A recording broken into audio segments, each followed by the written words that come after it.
Kaune paskelbta diena be automobilio. Pasireklamuoti ir vieną dieną vardan ekologijos atsisakyti transporto priemonių pasišovė ir miesto politikai.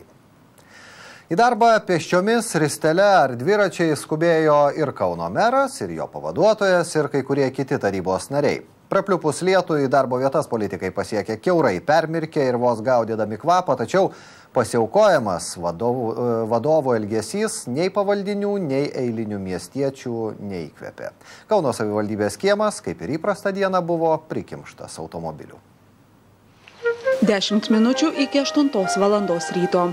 Kauną merkiant lietui Laisvės alėjoje pasirodo ryškia kepuraitė pasidabinės miesto meras Andrius Kupčinskas. Labas rytas. Kostiumą į kuprinę susidėjęs meras tradiciškai dieną be automobilio į darbą atvyksta dviračiu. Labai gaivi kelionė, nevarginanti ir iš tikro gaivinanti širdį.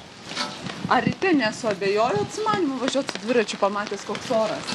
Na, išėjęs iš dušo, iš vonios, tai pasižiūrėjau, kad be reikalo prausiausi. Iš tikrųjų, mačiau, kad lyja ir ledukais ir taip, bet jau savaitę reikalauja aukų.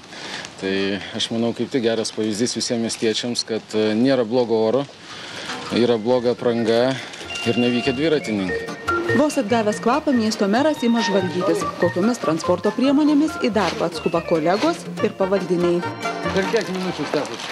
15. Aš irgi. Bet arčiau gyveni. Važiavau mikroautobusu iš Šilainio. Žinau, koks važiuoja dabar, numeris. Labai gerai. Bet gerai, šilta praeiti, taip tikrai pasidžiaugiau, smagu. Lietus neatbaidė ir bėgimo entuziasto, miesto vicemero Stanislovo Buškevičiaus. Daugiau kaip 4 kilometrus nuo namų iki darbo vicemeras prisipažįsta bėgti įveikęs netgi greičiau nei mašina. Be sportinės aprangos, kiaurai permirkęs, klasikinėmis kelnėmis vilkintis ir odiniais batais avintis vicemeras pasakoja pakeliui patyręs nuotykių ir net išgąsdinęs praeivius. O kai bėgau pro perėją, kur yra tarp Taikos prospekto ir Savanorių, tai priešais ėjo viena mergina su skėčiu ir, žinot, perėjomės likom tik tai dviese. Ir jinai labai įsigando, taip žiūrėjo į mane ir kažkaip jau lietsargiai atstatė. Nes, čia nors ir sportinė vaikutė, bet kelnės nėra visiškai sportinės. Ir batai, kaip į darbą, tai jinai pagalvojo, gal aš čia ją puolu, bet kai prabėgo, manau, jinai atsiduso. Atsisakyti automobilių ir prisidėti prie miesto valdžios rodomo pavyzdžio pasiryžo tik vienetai.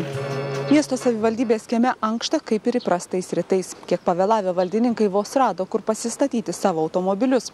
Vieni atvykę mašinomis teisinosi išsigandę prasto oro. Kiti per dideliais atstumais. Buvo ir tokių, kurie iš viso prisipažino pamiršę apie dieną be automobilio.